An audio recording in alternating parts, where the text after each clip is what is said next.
video games for about 17 years in front of a television camera.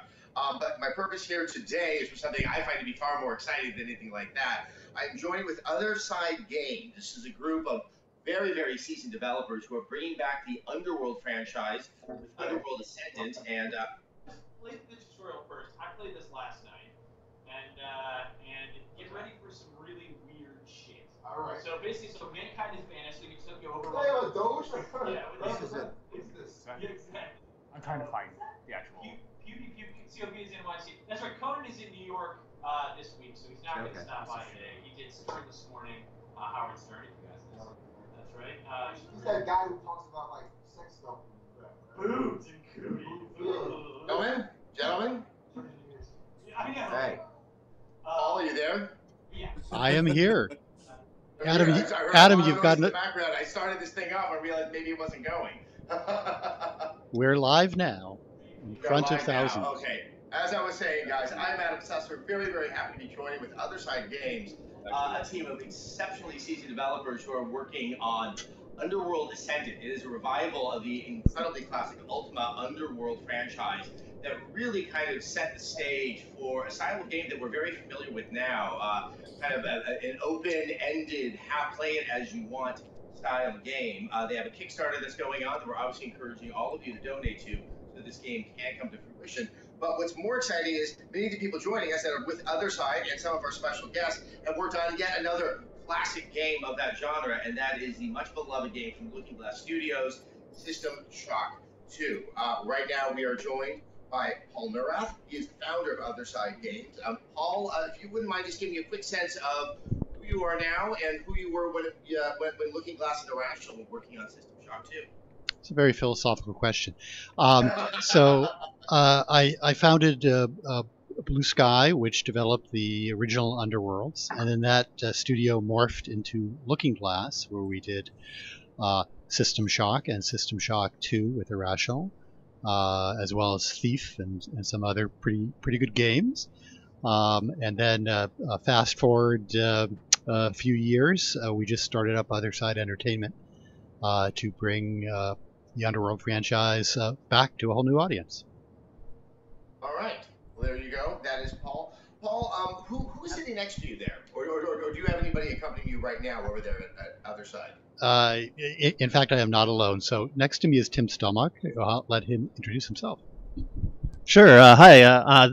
My name is Tim Stelmach. I was a very, very early employee at Looking Glass Studios, working on Ultima Underworld, and then was later lead designer on Underworld 2. I was on the design team for not System Shock 2, but the original System Shock.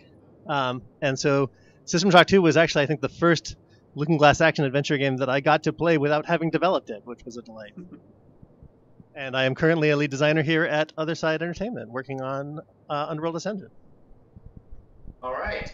And we are joined by some other special guests. One name that should be familiar to a lot of people from Irrational Games, the founder of Irrational Games, Ken Levine. You may know him these days from his association with the BioShock franchise, but you worked quite closely on System Shock as well, Ken. Was that your first outing as a designer, or? Well, yeah. I mean, so. I would work. Paul and crew hired me. Pretty much all those guys there probably were interviewing me the day I came on board at Looking Glass in 1995, which was my first game job. And I worked for a while on Thief, and then after some time, about a year and a half there, we went off to form Irrational, and Paul gave us a call. And I'm a co-founder of Irrational Games, John Che and Rob Fermi and myself, and. We were, like all startups, completely broke and having no idea how we were going to pay the rent. And the phone rang one day, and Paul said, "Hey, how would you guys like to come back and use the engine that you used when you all worked on Thief and make a game with us?" And we said, "Yeah, you guys buying lunch?"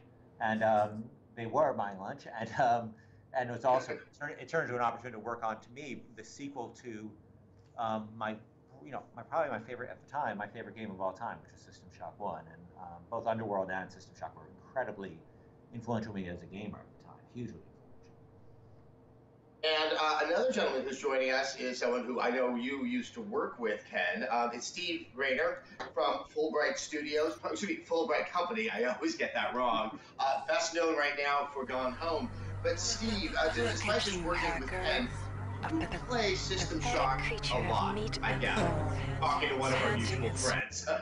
Yeah, I'm a huge fan. You know, System Shock 2 was one of just the big formative kind of influences on me as like what kind of games I wanted to make and what kind of games inspired me. And I feel incredibly lucky to have gotten to work with Ken for a little while at Irrational and you know, learn from the master before going off on my own. Well, guys, thank you all for joining. As obviously everyone out there can see, we are starting to begin setting up a game of System Shock 2. Actually, just kind of looking at all the ways that you can toggle the settings from a classic game, a PC game from the 90s is bringing back quite a bit of memories. But I would love to hear from just some of you guys about the experience of working on the game, and maybe Paul. I mean, if you think about it, you guys didn't have, maybe the best you had was the Ultimate Underworld games as a roadmap for something as ambitious as a game as System Shock, and obviously System Shock 2 were going to be. I mean, did you know what you were getting yourself into? We didn't, which was probably just as well. When we did the original System Shock, that was a follow-up after we had done Ultima Underworld 2. And we had done 2 fantasy role-playing games in a row. Partly we just wanted to shift gears, you know, creatively. And so take what we'd learned from doing the Underworld games and try science fiction with some cyberpunk elements rolled into that. So it was using the same technology or an updated on the same technology we built. But the original System Shock was just a crazy game. We put so much into that game. It's just insane. And then System Shock 2, which we're playing now, was 5 years later. We were developing that.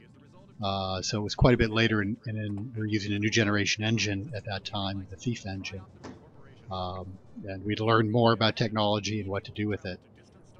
Much more polished experience than the original System Shock.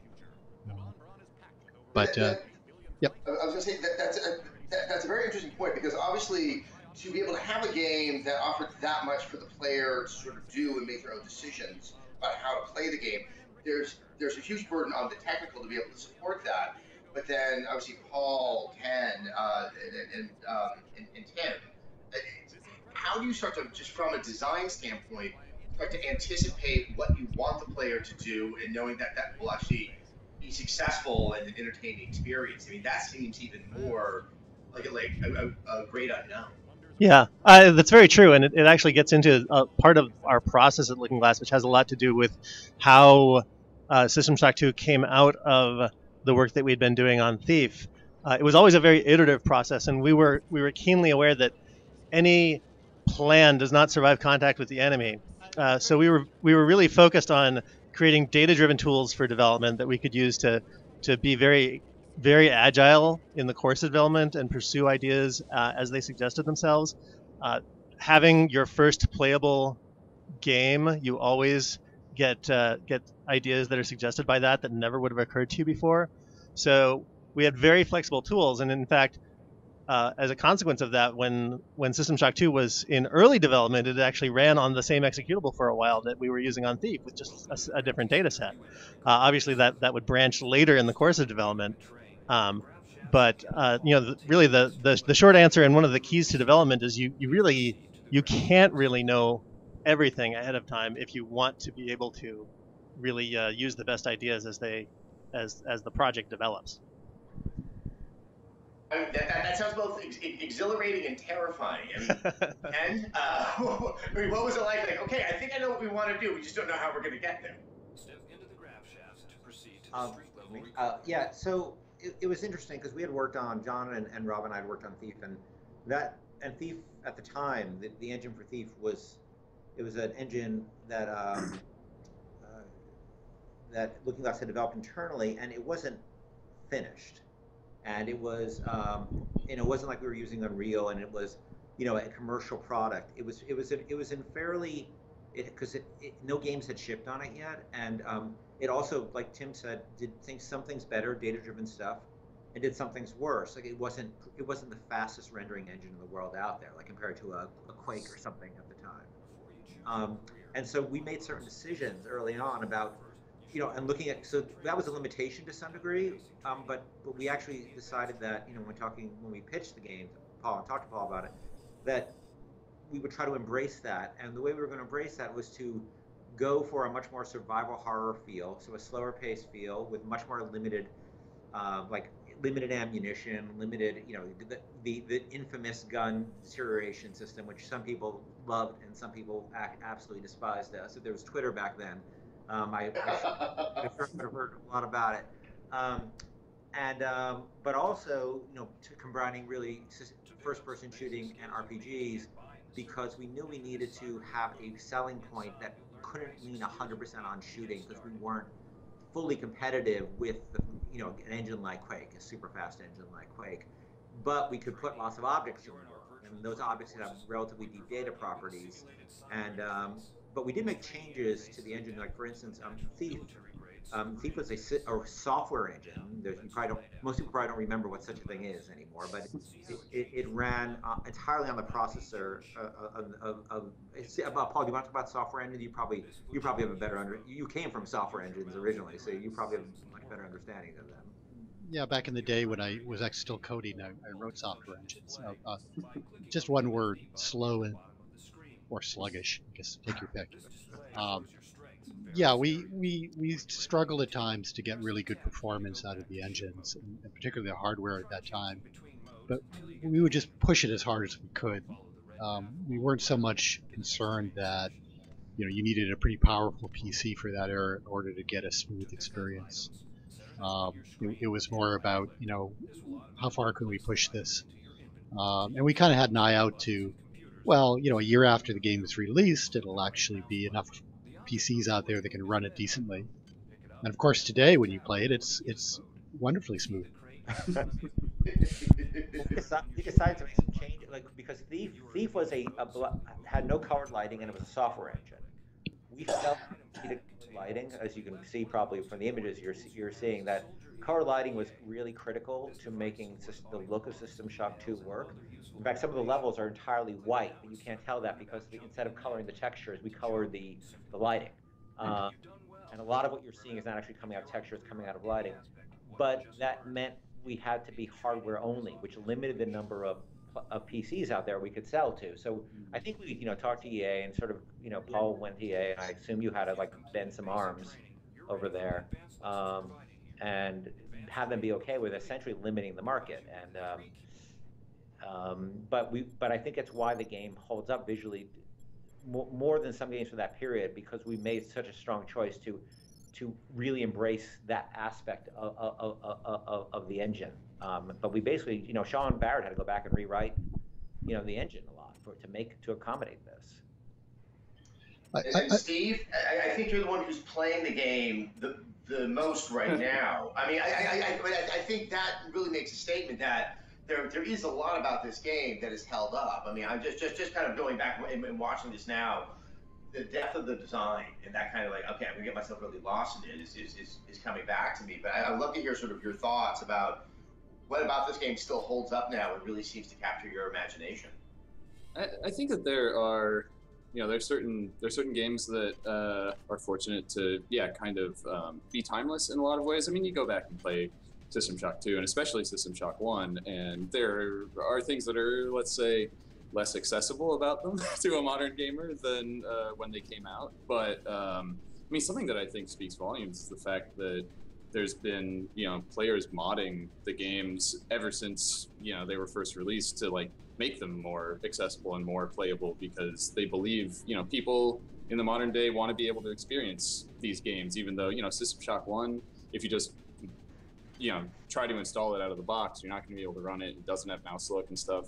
But fans have gone back and kind of added all those features and made it so you can still have access to these games in this day and age, because the core experience of this immersion and player-driven kind of decision-making, exploration, finding out finding out about this place and building your character to like play the way that you want to. I think it's just something that people always desire more of in games, you know.